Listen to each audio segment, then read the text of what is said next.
Subscribers and viewers நம்ம videos ரெகுலராக பார்க்குறவங்களுக்கு நான் கேரளாவில் திருச்சூரில் வடக்குநாத சுவாமி கோயிலுக்கு போகிறது தெரியும். அதே மாதிரி எனக்கு ரொம்ப பிடிச்ச ஒரு சிவன் கோயிலுங்க வைக்கம். வைக்கம் தெரியும்னு நினைக்கிறேன். வைக்கம் மகாதேவர் கோயில். அந்த கோயில் எனக்கு ரொம்ப ரொம்ப பிடிச்ச கோயில். ஆனால் என் ஹஸ்பண்ட் வந்து கொஞ்சம் போராடி தான் அவரை நான் கூட்டிகிட்டு வரணும். ஏன்னா இது ரொம்ப கொஞ்சம் இன்டீரியர், ஒரு 8 மணி நேரம் ட்ராவல் பண்ண வேண்டியிருக்கும் மதுரையிலேருந்து.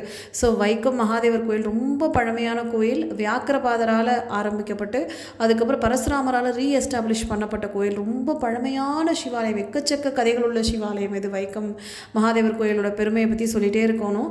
அதே மாதிரி நம்ம சீஃப் மினிஸ்டர் எம்ஜிஆரோட ரொம்ப சம்மந்தப்பட்ட ஊர் வைக்கம். அப்புறம் பார்த்திங்கன்னா வைக்கம் வீரர் அப்படின்னு தான் ஈவேரா பெரியாரை வந்து கொண்டாடுறாங்க. அப்புறம் கேரளா மக்களால் கொண்டாடுற வைக்கம் முகமது பஷீர் பிறந்த ஊர் அப்படின்னு சொல்லி நிறைய ஸ்பெஷாலிட்டிஸ் இந்த ஊருக்கு இருக்குது.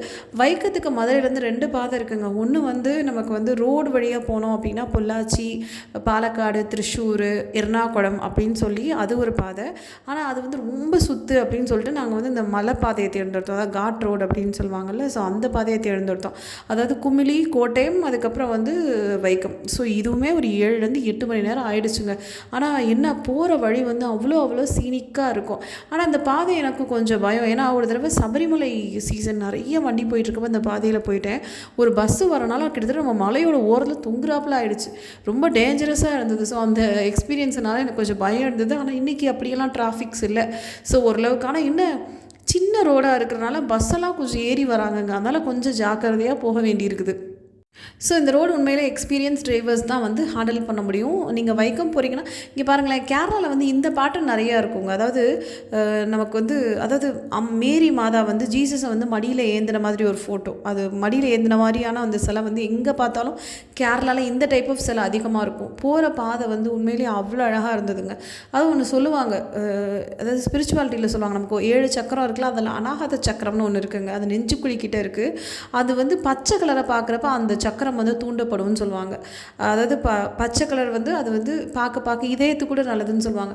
ஆனால் கேரளா போகிறப்ப அந்த ஒரு எக்ஸ்பீரியன்ஸுங்க. எங்கே பார்த்தாலும் பச்சை பசேல்னு. இங்கே பாருங்களேன், இது வந்து அது தேக்கடி. அந்த தேக்கடியை க்ராஸ் பண்ணி தானே நம்ம போவோம். ஸோ தேக்கடிக்கு அப்புறம் தான் வந்து நிறைய ஊர்கள் வரும். குட்டிக்கானம் அதெல்லாம் வரும். பாருங்களேன், போகிற வழி வந்து எவ்வளோ சீனிக்காக இருக்குது. ஆனால் ரொம்ப அழகு. எனக்குமே அழகு வந்து ஆபத்து நிறைஞ்சது அப்படிங்கிற மாதிரி இந்த பஸ்ஸுக்காரங்க ஏறி வர்றதா நீங்கள் கொஞ்சம் கவனமாக இருக்கணும். ஸோ இந்த பாதை வந்து நீங்கள் நிறைய பேர் இருக்கீங்க, ஒரு நல்ல எக்ஸ்பீரியன்ஸ் டிரைவர் இருக்காங்க அப்படின்னா இந்த பாதை போங்க.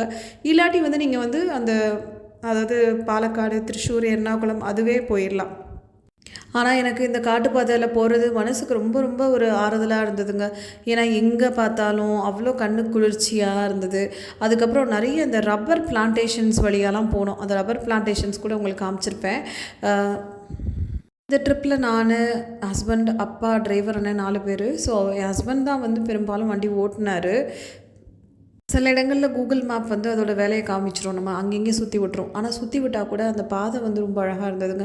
இங்கே பாருங்கள், ஃபுல்லாக ரப்பர் ட்ரீஸ், அவ்வளோ ரப்பர் மரம். அதாவது எனக்கு இதை பார்க்குறப்பெல்லாம் என்ன தோணுச்சுன்னா, அந்த உட்சார் லவ்லி டார்க் அண்ட் டீப் அப்படிங்கிற அந்த போயம் எனக்கு என்னவோ தெரியலங்க, ரொம்ப ரொம்ப பிடிக்கும். அதாவது அந்த காடு என்னை மயக்கிற விதமாக அழகாக இருக்குது. அந்த காடோட அழகை பார்த்து நான் இங்கே நின்றலாம் போல் இருக்குது.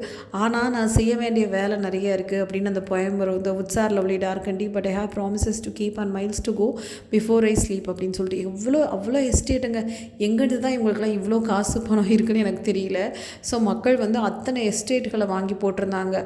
ஸோ ஒரு வழியை கண்டுபிடிச்சி அதுக்கப்புறம் வந்து இந்த இந்த ரப்பர் தோட்டங்கள்லேருந்து நம்ம வந்து மெயின் ரோட் ஆஃப் கோட்டயமாக பிடிச்சிட்டோம். ஸோ கோட்டயம் நமக்கு தெரியும், பெரிய டவுன் அப்படின்னு சொல்லிட்டு தெரியும்.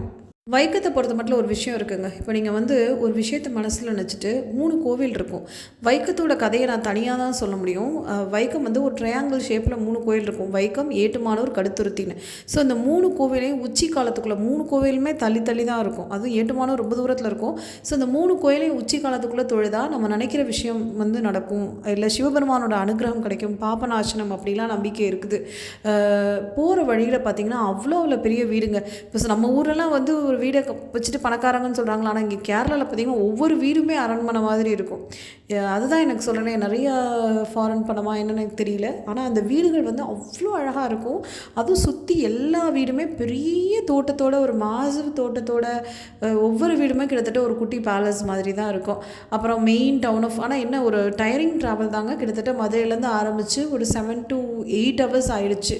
என் ஹஸ்பண்ட் சொல்லிட்டு இருந்தார், இந்த டைமுக்கு நம்ம வந்து இங்கே பாருங்கள் வைக்கம் கோயில் வந்துருச்சு. ரொம்ப பழமையான சிவாலயங்க. இந்த வைக்கம் மகாதேவர் கோயிலோட கதையை நான் வந்து தனியாக சொல்கிறேன். ரொம்ப பழமையான சிவாலயம். இதுக்கு பக்கத்துலேயே இருக்க ஹோட்டல், இந்த ஹோட்டல்லையும் நாங்கள் தங்கியிருக்கோம். ஹெரிட்டேஜ் பிளாஸா அந்த பேருக்கு ஏற்றாப்பில் வந்து பழைய பாரம்பரியத்தை, ஒரு பழைய பிரிட்டிஷ் அந்த மாதிரி ஒரு பழைய பாரம்பரிய கட்டடத்தை வாங்கி தான் இவங்க வந்து இதை ரெனோவேட் பண்ணி ஹோட்டல் ஆக்கியிருக்காங்க. உண்மையிலே ரொம்ப ஃபென்டாஸ்டிக் ஹோட்டலுங்க நியர் வைக்கம். ஸோ இந்த ஹோட்டலில் லாஸ்ட் டைம் வந்து குழந்தைங்களோட வந்திருந்தோம்னு நினைக்கிறேன். ஒரு 2-3 டைம்ஸ் நாங்கள் தங்கியிருக்கோம். எனக்கு ரொம்ப ரொம்ப பிடிக்கும் இந்த ஹோட்டல். வந்து மிஸ் பண்ணவே கூடாது. நீங்கள் இந்த ஏரியாவுக்கு வர்றீங்க, அதுவும் வைக்கம் சுற்றி நமக்கு நிறைய டூரிஸ்ட் ஸ்பாட்ஸ் இருக்கும். குமரகம் இருக்குது. குமரகம் அதை வைக்கம் வந்து லேக் சிட்டின்னு சொல்லுவாங்க. அங்கே ஏதோ ஒன்று உலகத்தில் லேக் சிட்டின்னு சொல்லுவாங்களே, அது தெரிஞ்சால் கமெண்ட் பண்ணுங்கள் எனக்கு. அதே மாதிரி வைக்கம் வந்து ஏன் லேக் சிட்டின்னு சொல்கிறாங்கன்னா, பக்கத்தில் வந்து குமரகம் இருக்குது. இதாங்க அந்த ரூமு. ஸோ நாங்கள் ஒரு சூட் ரூம் மாதிரி புக் பண்ணியிருந்தோம். அதாவது ஒரு லிவிங் ஏரியாவோட, அதுக்கப்புறம் வந்து ஒரு பெட்ரூமு. என்னென்னா இங்கே 2 டாய்லெட்ஸ் இருக்குது. அதுக்கப்புறம் வந்து அத்தனை ஃபெசிலிட்டிஸும் பார்த்து பார்த்து பண்ணியிருக்காங்க. ஈவன் வந்து நம்ம சில இடத்துல போகிறோன்னா நம்ம ஹேர் ட்ரையர் கூட வந்து நம்ம கேட்கணும். ஆனால் அப்படி இல்லை. ஹேர் ட்ரையர், அதாவது ஃபேஸ் டவல்ஸு, அப்புறம் க்ரீன் டீ பேக்கெட்ஸு, அதாவது யோசித்து பண்ணியிருக்காங்க. எனக்கு எப்படி இந்த ஒரு ஹோட்டல்காரங்க இவ்வளோ மெனக்கெட்டு பக்காவாக பண்ணியிருக்காங்க அப்படின்னு தெரியல. ஸோ எனக்கு உண்மையிலே வந்து ரொம்ப அந்த வகையில் வந்து ரொம்ப பிடிச்சிருந்தது. எல்லாமே it was in good working condition.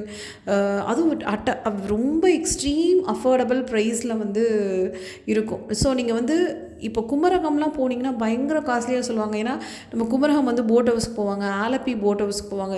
இது வந்து சென்டர் பிளேஸ்ன்னு சொல்லலாம். வைக்கம்லேருந்து உங்களுக்கு எல்லாமே ஆக்சசபிள் தான். குமரகம் பக்கம், ஆலப்பி பக்கம், கொச்சின் கொஞ்சம் தூரம், எர்ணாகுளம். ஸோ எல்லாத்துக்குமே பக்கம். அதனால் அந்த ஹோட்டலை வந்து தெரிஞ்சு வச்சுக்கோங்க. Hotel heritage Plaza Vaikom. So இது எதுவும் பெய்ட் ப்ரொமோஷன்லாம் கிடையாதுங்க.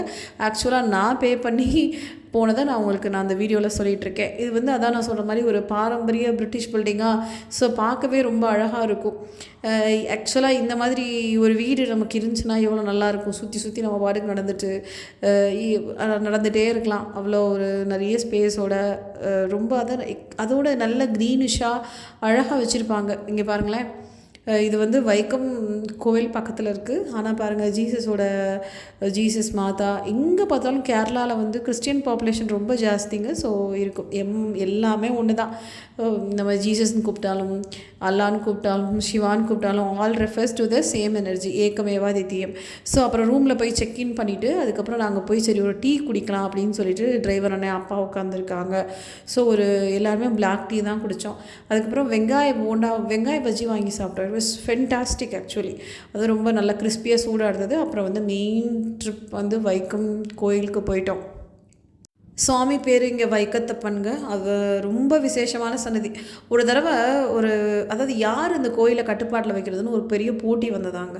அப்படி போட்டி வந்தப்போ ஒருத்தர் என்ன செஞ்சுருக்காரு, அப்போ வந்து வேறு ஒருத்தவங்க கட்டுப்பாட்டில் கோயில் இருக்கே அப்படின்னு சொல்லிட்டு வேணும்னே அவங்க பண்ண பிரசாதத்தை வந்து ஒரு வெஸ்ட் கேட் வழியாக போய் அவரோட துண்டை கீழே வச்சுட்டு அந்த வழியாக போய் யாருக்குமே தெரியாமல் அந்த பிரசாதத்தில் துப்பி வச்சாராம்.